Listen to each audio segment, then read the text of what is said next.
სანდრო, მე ვიცი რომ შენ ვენახებს მოგწყვიტეთ ახლაც. მადლობა დროისთვის და გვითხარი ამ ბრძანების შესახებ, ბრძანებად, მაგრამ რატომ არის ეს ვანდალიზმი, რომელსაც თქვენ შაჰაბასის დროს ადარებთ ფაქტობრივად? მოგესალმებით, სოფო, მივესალმები მაყურებელს, ბოდიში რაღაც ფორმაში ვარ, ვერ მოვასწარე ვენახიდან გასვლა. მე ვენახის ფორმაში. ამ თემაზე საუბრობთ, ბრძანეთ. კი ბატონო. ხო, გუშინ წავიკითხე, ვიცოდი რომ რაღაც აპირებდნენ, მაგრამ გუშინ წავიკითხე თვითონ ბრძანება მინისტრისა და რა ვიცი, აი ძალიან მძიმე შთაბეჭდილება დატოვა. თქვენაც წაიკითხეთ, ეხლა რაღაც რეზიუმე გავაკეთე, იმიტომ რომ ჩემს page-ს ბევრი კითხულობს მეღვინეები და რაღაცა რომ დაწურული ფორმით მიმეწოდებინა ინფორმაცია რა წერია იმ ბრძანებაში. და პრობლემა არის პრობლემა რეალური პრობლემა, თან დიდი პრობლემა დიდ პრობლემად იქცევა ეს ყველაფერი, იმიტომ რომ აი მოდი თქვათ ესეთი რაღაცა, ნახეთ. იმისაც რომ გაიგო, კარგია თუ არა რაღაცა რეგულაცია, ჯერ ზოგადად რეგულაციები ძირითადად არ მიყვარს მე და მიმაჩნია რომ მავნებელია, მაგრამ ნუ თქვათ დავანებოთ ამ ზოგად რაღაც, ხო? ეს რომ გადაწყვიტო ადამიანი უნდა გესმოდეს სფერო თვითონ რას ნიშნავს და რა დინამიკაა და რა განვითარების პოტენციალი აქვს და ეს რაღაც კონკრეტული რეგულაცია რას ცვლის, ხო? ჩვენ მიჩვეულები ვართ, ეს ხური გვაქვს მიჩვეულები, ჩვენ ვართ მეღვინეობის აკვანი და მეღვინეობის ქვეყანა, ხო? მაგრამ ამას მარტო არქეოლოგია ხო არ წყვეტს, არა, ამას აქვს თავისი კონკრეტული შინაარსი. და ამ შინაარსის ერთ-ერთი ყველაზე მთავარი ნაწილი არის ის, რომ ჩვენ ვართ ტერუარებით უმდიდრესი ქვეყანა.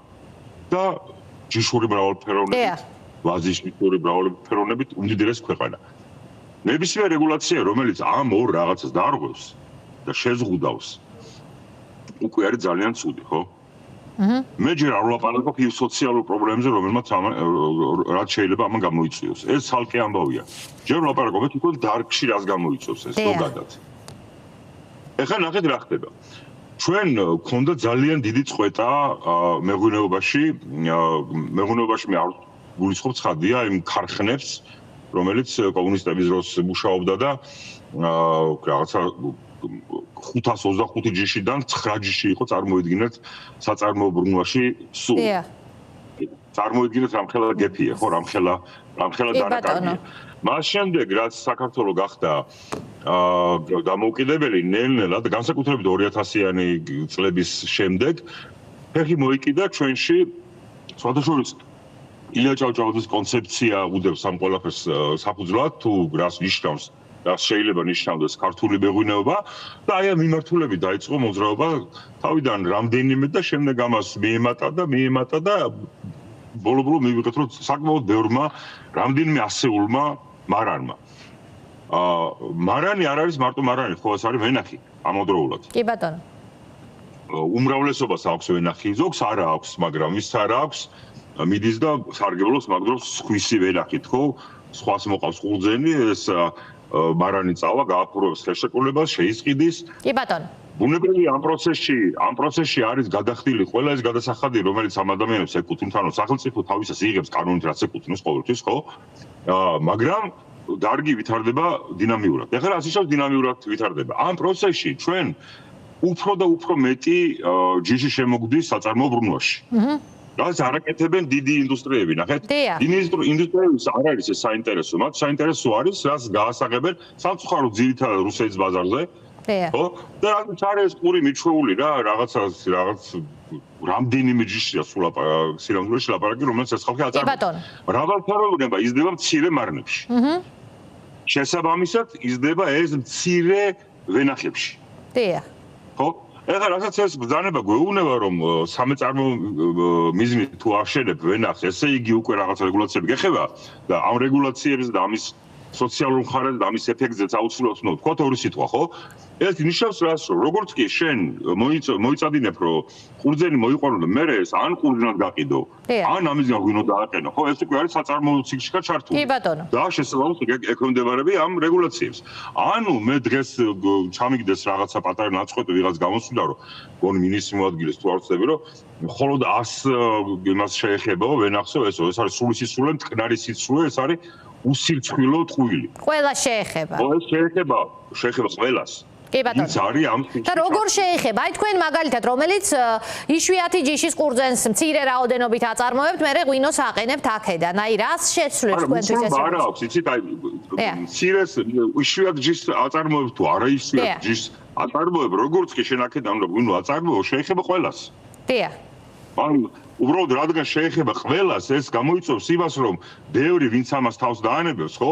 შესაბამისად დაანებებს თავს ექსპერიმენტებს და უკვე შემცირდება ამ ანუ ეს ხდება ხათაბალა, მოდით ასე ვთქვა, თუ გლეხს შეეძლო საკუთარ მიწაზე ვენახის დათეს და დარგვა ბოდიშვიხთი და მერე აქედან ღვინის დაყენება და გაყიდვა, დღეს ეს არ შეიძლება თუ არ წარადგენ დოკუმენტაციებს, მიწის საკუთრების უფლებას, საკადასტრო რუკას, ნიადაგის სრულ ანალიზს, ნერგის შეძენის ინვოისს, შეიძლება მეზობელმა მისცა კაცო ის ნერგი, ხომ? ესეც არ შეიძლება?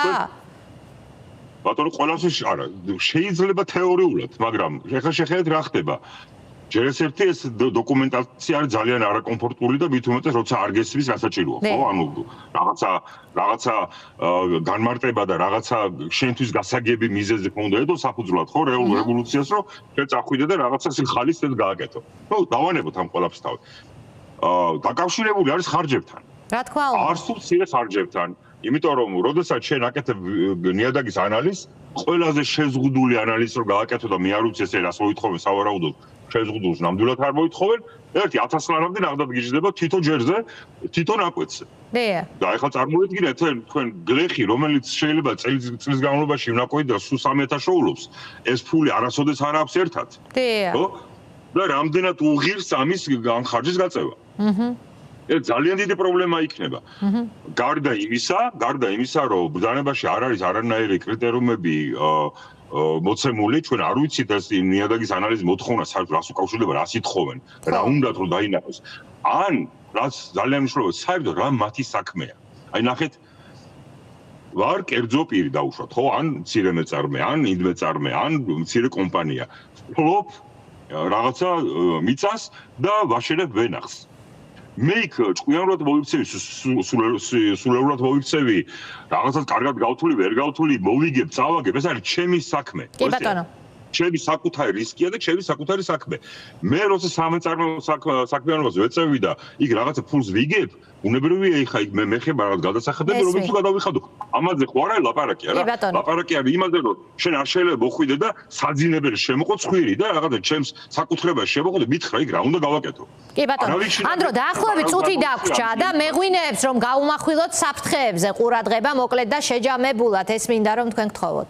მეორე საფრთხე უნდა გითხრათ, რაც არის ძალიან მნიშვნელოვანი. ეს რაც მიწის ანალიზს შეეხება, აქ არის ორი საფრთხე, ერთი რომ ეს არის ხარჯებთან დაკავშირებული, რომელსაც ყველა ნამდვილად ვერ შეძლებს და ხარჯების იქით კიდე არის რაღაც ეს საბუთო მანია და მიდი-მოდი, რომელიც არის ძალიან დიდი პრობლემა ძალიან ბევრისთვის, და ამიტომ იქნება ბევრისთვის ძალიან პრობლემა. მეორე, რომ ჩვენ არ ვიცით და არსადეს არ წერია გასაგებად, საერთოდ რაში ჭირდებათ ეს, რა კრიტერიუმებით უნდა რა მეჭვი გააქვთ, რაში შეიძლება ჭირდებოდეთ, რა იყოს მათი მიზანი, რა შეიძლება იყოს? ძალიან მარტივია ხა რა, ეს რეგულაციები ზოგადად მიიღება იმისაც, რომ ვიღაცები შეზღუდონ, ხო?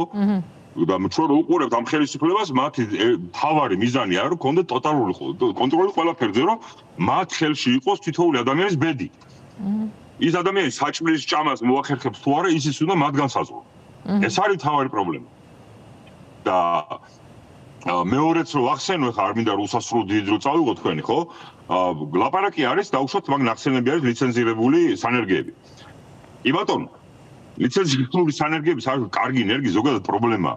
მაგრამ იმით რომ შენ დაუშვათ ვიღაცა სოფელში ადამიანს, რომელსაც წლის განმავლობაში 1000 და 2000 ნერგი გამოყავს, იმას აუგზავნო ამის კეთებას.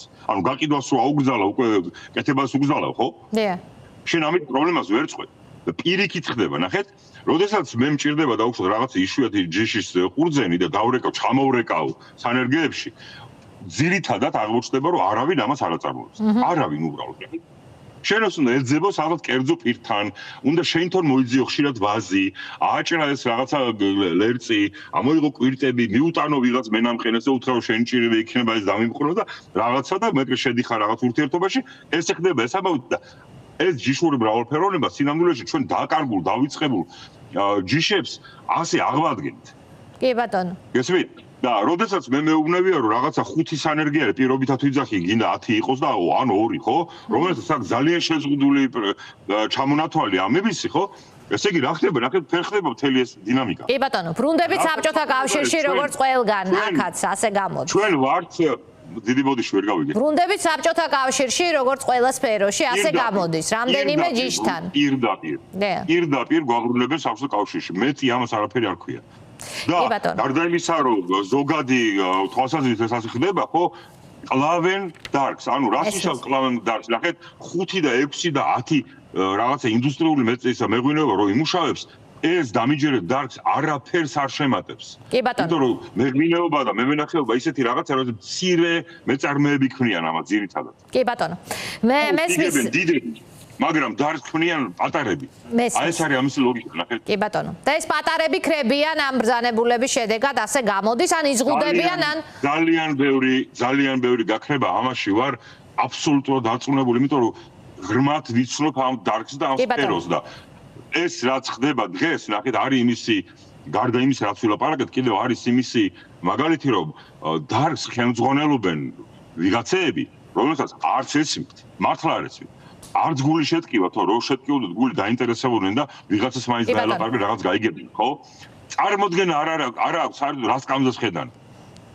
და აი ამათ აქვს ჩავარებული, თან არიან მონები, რა ვისაც თუ კი ვინმე და მე სხვადასხვა აქ კიდე ერთი ეჭვი მაქვს, რომ ამ ყველაფერს უკან დგას კერძო ინტერესები დიდი ვენახის ფლობელებისა, იმიტომ რომ ბოლო წლებში ბიუჯეტიდან ნაჩუქარი ფულებით ძალიან დიდი ვენახები გააშენეს და მათ სარეალიზაციო ბაზარი ჭირდებათ. მათ ჭირდებათ ეხლა რომ დაიმონონ პირდაპირ ხარხნები.